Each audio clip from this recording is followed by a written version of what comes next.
And now it's my pleasure to introduce our commencement speaker. It gives me great pleasure to introduce Dr. Malbert Smith, a leading national expert in educational reform and president and co-founder of MetaMetrics Inc. Malbert has been a tremendous supporter, advisor, and friend to me and to our faculty at the school. He's a research professor, serves on our School of Education Foundation Board, provides financial support for graduate fellowships and internships, and mentors a number of our students. In short, he's a member of our family. In 2009, we honored him with the Alumni Achievement Award. He graduated from Duke University in 1975 with a Bachelor of Arts degree in psychology, and then he came to his senses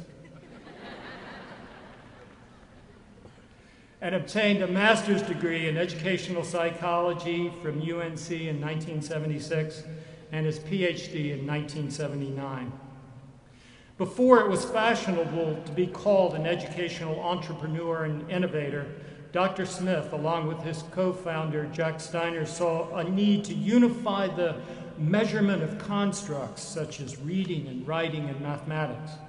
They also saw the need to provide teachers and students, parents and policymakers with information from the tests they were administering that provide a basis for action. This insight led them to create the Lexile framework for reading, the Lexile framework for writing, the Quantile framework for mathematics, and a myriad of other resources that use these frameworks.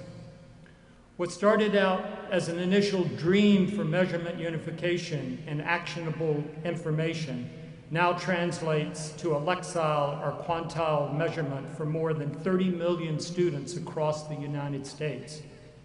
Major publishers such as Scholastic and Pearson have built their instructional programs around these frameworks, these critical educational scales that bring meaning to measurement. Not only has every major text publisher in the US incorporated Lexile or Quantile measures into their assessment and instructional programs, but now English language learners throughout the world received Lexile measures from ETS tests like TEFL and TEOC. Extending the work of MetaMetrics internationally, Dr. Smith is engaged with others in helping international students improve reading and comprehension skills. Students who dream of sitting where you are today, graduating from a prestigious American university. Dr. Smith's research and work is informing much of the educational reform that's currently going on around the country. He travels so much nationally and internationally that his family reputedly keeps photographs of him at hand to verify his identity when he does manage to come home. And I heard one of the X-ray machines at RDU was named in his honor. As an educational renowned expert, he's in high demand as a speaker, not just in the States, but around the world. His current focus involves three areas: ensuring that everyone graduates college and career ready, closing the achievement gap, and changing educational policy to ensure that all children do in fact learn the knowledge and skills they need to succeed. Critical to improvement in all these areas is addressing the summer learning loss epidemic, well documented in research, but largely ignored in policy. This has become a particular interest of Dr. Smith. To begin addressing this seminal issue, Dr. Smith spearheads summer reading and mathematics initiatives to help students learn all year round. So from bridging the readiness gap to reading growth trajectory to implementing the Common Core standards, Dr. Smith's policy, concerns, and expertise take him to every time zone to share his insight, and today they bring him here. Malbert, it's a privilege to have you speak to us today. Class of 2013, please join me in welcoming Malbert Smith.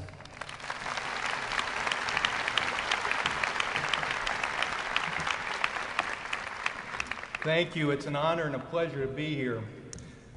Dean, faculty, and staff, thank you for the invitation. It is an honor to be here. Also, to you guys, what a great ceremony as you came in. I don't know who was happier, watching your expressions or your parents as you walk through, but congratulations, job well done. Of all the graduating ceremonies that will be held in the Dean Dome today, I truly believe that you are the most important for the future of our country. And so I've really tried to think about very carefully the few minutes I have with you of what to share with you. So, what do husbands do? I consulted my wife. Now, she's somewhere in here, and I sought some advice and coaching from her. We've been married this weekend 37 years. And many of those years I've forgotten our anniversary, so I hope she's in here to at least know that I know our anniversary date. But she didn't exactly instill confidence in me. She said, honey, you should make it motivational. And then in the same breath, she said, but you really don't have an impressive track record of motivation. She said, do you remember years ago when your best friend was a college basketball coach? And he had known for years that I wanted to give the pregame speech, the motivational speech, right before the team runs onto the court.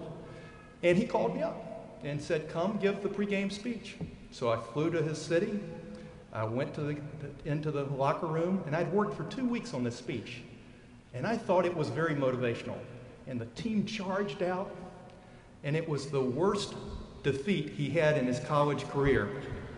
Needless to say, I was never invited back for a second speech, and needless to say, he's not a college basketball coach anymore.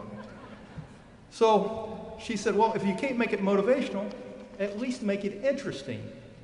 And in the same breath, she says, but you know, everything that interests you tends to induce narcolepsy in other people. So there you go. So then I thought back to some advice from my parents. My father and mother were North Carolina teachers. They met their first year of teaching in North Carolina. My father was a history teacher, and my mother was a high school chemistry teacher. And my father liked to use examples from history whenever he was teaching his children at home. And he thought every public speaker went too long. He thought everybody should be shorter. And his classic example, whenever he heard a public speaker go on and on and on, he reminded me, and it's indelibly imprinted in my memory, of the story of Abraham Lincoln and Edward Everett. Now, some of you may know this story, but Edward Everett was the greatest speaker in America of his generation. He was sought out to do public speeches all the time. And so he was the keynote speaker at the Gettysburg Address. He spoke for 2 hours. All of us know that Abraham Lincoln, the president, spoke for 2 minutes. And so you will recall the only one we remember is Abraham Lincoln. And my father said there's a lesson in that. So we'll be closer to 2 minutes than 2 hours today. So if you combine my father's advice with my wife's caution that I'll induce narcolepsy, the worst case you're going to experience is a short nap. So why do I think this is the most important graduation ceremony that will be in the Dean Dome? Simply stated, if you subscribe to the belief that I do, that children are our most important asset, then the people who are entrusted with their education are our most important professionals. The value and importance of education is even inscribed in our university's Latin motto, which will be on your diploma, Lux Libertas. I actually looked that up, and Lux Libertas means light and liberty. Light is another word for enlightenment or education. So built into the very DNA of our university's fabric is the value proposition that our liberty hinges upon how well we are educated. Liberty requires, and in fact demands, an enlightened, well-educated society. Our extraordinary rise as a developing country to a global superpower can be traced to the value, commitment, and priority that we have placed on public education. If our future generations are to enjoy the liberties and economic prosperity that we've experienced, it will rest on your shoulders. Other countries have recognized the inextricable link between education and prosperity and are making the requisite investments in education. And part of your challenge will be to not only provide a world-class education to 50 million K-12 students in this country, but also to educate and enlighten our elected officials. Too many elected officials today view money spent on education as an expense as opposed to an investment. If you look at all the micro data, the macro data, the best investment we can make is in education, and too often our elected officials just simply see it as a cost. And so it's our job to educate them better. Just to highlight a few examples, we now know that up to 2/3 of the achievement gap can be explained through the phenomena of summer loss, summer slide, summer fade. These three terms are used interchangeably to refer to the phenomena that many of our kids go home to what I call text-free zones, no books, no magazines. So all of those gains that we get through the school year tend to dissipate over the summer. And the sad reality is we can fix this, but we haven't chosen to. The research shows that if we can get students to read books over the summer that A, they're interested in, B, at their reading level, then largely this summer loss can be eradicated. And again, some of the researchers now at Hopkins are arguing up to 2/3 of the achievement gap is explained by 12 contiguous summers where we turn off the educational spigot. A related and correlated issue concerns the school calendar. In our country, we have adhered to a 100-day agrarian calendar, which made sense when we were a nation of farmers, but I don't think we're a nation of farmers anymore. The average school year in the OECD countries is 195 days a year, and some of the Asian countries now is 220 to 240. If you just take the additional 15 days a year and multiply that by 12, the OECD countries are getting an equivalent of another year of schooling compared to our children. Just do a thought experiment with me. I think this is always interesting, thought experiments. But imagine if our Olympic track team, our Olympic basketball team, could only practice 100 days a year, 180 days a year, yet we were competing with countries in the Olympics that were practicing 240 days a year. It would be on the front page of every major sports paper and probably on the front page of every newspaper. Unfortunately, we need to be as passionate about education as we are sports. And then a last quick example to ponder is our compulsory education laws. 26 states allow students to drop out of school at age 16. North Carolina is one of those, and we need to change that. We do not let students join the military. We don't let them vote at 16. We don't let them buy alcoholic beverages at 16. And if you remember from your psychology and developmental psychology days, the frontal lobe of a 16-year-old is not fully developed. I speak from experience. I had 3 teenagers. So we shouldn't let 16-year-olds be making the most consequential decision of their life. We can do better than that as a country, and our policy needs to reflect that. Secretary Arne Duncan has said that the holy grail of public education is to graduate every single student and to ensure that each student that graduates is college and career ready. Let's be clear, this is a huge and ambitious goal. Never in the history of our country have we accomplished this goal. I mentioned earlier, my parents were teachers. In the 1940s, when my parents were teaching, the high school graduation rate in North Carolina was around 50%. In 1970, when I graduated from high school, it was 77%. So we're asking you to graduate everybody, and when you do graduate them, they need to be college and career ready. In terms of sheer numbers, just to give you a scale of size on this, we lose each year in our country about 1.2 million students. So this is a big task, but I'm very hopeful and I'm very optimistic that it's the right goal and it's one that's achievable. Along with the baton of educational leadership that is being passed to you and your generation comes a strategic drive to raise our standards. This movement and desire has led to the creation of, you can probably cite it, the Common Core State Standards. Have you heard that a few times in the last couple of years? This has been adopted in 46 states and also in our own state of North Carolina. As if our challenges were not enough before, we're now asking you to graduate everyone and simultaneously raise the standards. What a challenge. To realize this holy grail, we have to pay attention to the dual goals in education of excellence and equity. The pernicious effects of poverty are real and are confronted daily by our educators. Many of our children come from dramatically under-resourced families. They enter our public schools not only with a poverty of income, but with also a poverty of academic skills and poverty of academic vocabulary. The disparities have long been chronicled, and there's overwhelming evidence that investment in early education pays huge dividends. Unfortunately, we as a country have been too slow and restrictive in funding these programs. So, what is your role in achieving these ambitious goals? First is the recognition that our influence must reach beyond the classroom and school building. Second is the recognition of the power and influence you have at the individual, class, and school level. When one considers that even with perfect school attendance, no snow days, no teacher work days, we only have a child for about 20% of their waking hours. Yet in that 20% of waking hours, we get all students growing academically and intellectually. It's an amazing what we do in a twinkling of time. And that's the difference that teachers make, and differences you guys will make. Each one of you has chosen to pursue the noblest profession on earth. I want to repeat that. You need to hear this.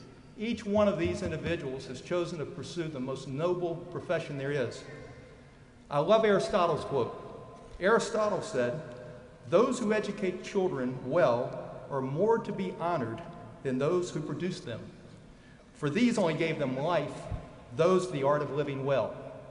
While I love this quote, this does not absolve parents of their responsibility. Parents need to be active and supportive partners in their child's education. I have a small staff and office in Seoul, South Korea, and after every visit I come away so impressed with the South Koreans' parental commitment to education. In South Korea, the three most esteemed occupations in this order are teachers, engineers, and medical doctors. Teachers are held in such reverence and awe in South Korea that they have this aphorism that goes like this: "Don't even step on the shadow of a teacher." We could learn a lot from them. My final point is that you should stay true to your passion. Great educators inspire. I suspect all of you were brought to education through a great inspirational teacher. When the National Science Foundation asked the breakthrough scientists what they felt was the most favorable factor in their education, the answer was uniformly association with a great, inspiring teacher. Every day in classrooms across the nation, dedicated teachers inspire the next generation, and each one of you will help shape the destiny of a generation of learners. Henry Adams said, "A teacher affects eternity. He can never tell where his influence stops." Think through your own educational pilgrimage and reflect upon the impact that inspirational teachers have had on your own life and career. I suspect all of you can recall the names of tremendous teachers who have made a difference in your life. I'll remind you that the impact was not just in the formal, intentional instructional delivery, but also in the incidental moments with them. I still have a memory that I think about often. My 5th grade teacher, Mrs. Montgomery at E.K. Post School in Durham, North Carolina. It was a typical configured classroom. All the chairs faced her, and in the back, you had to turn around to see it, but there was a giant wall clock. And as things would get boring, we would tend to look back at that clock. But underneath the clock was a great sign that has motivated me many years of my life. And the sign said this: "Time will pass, will you?" And that stuck with me. And I encourage you to think about it. Time is always going to pass, but will you? And you have today. Congratulations on this. My last official teachers were my professors here at UNC back in the 70s. Their passion, commitment, and scholarship motivated me to try to walk in their footsteps and influence others as they had influenced me.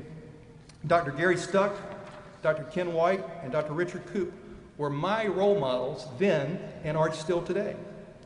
One of my proudest moments that I still cherish is the fact that I published at least one article with each of them while I was in graduate school.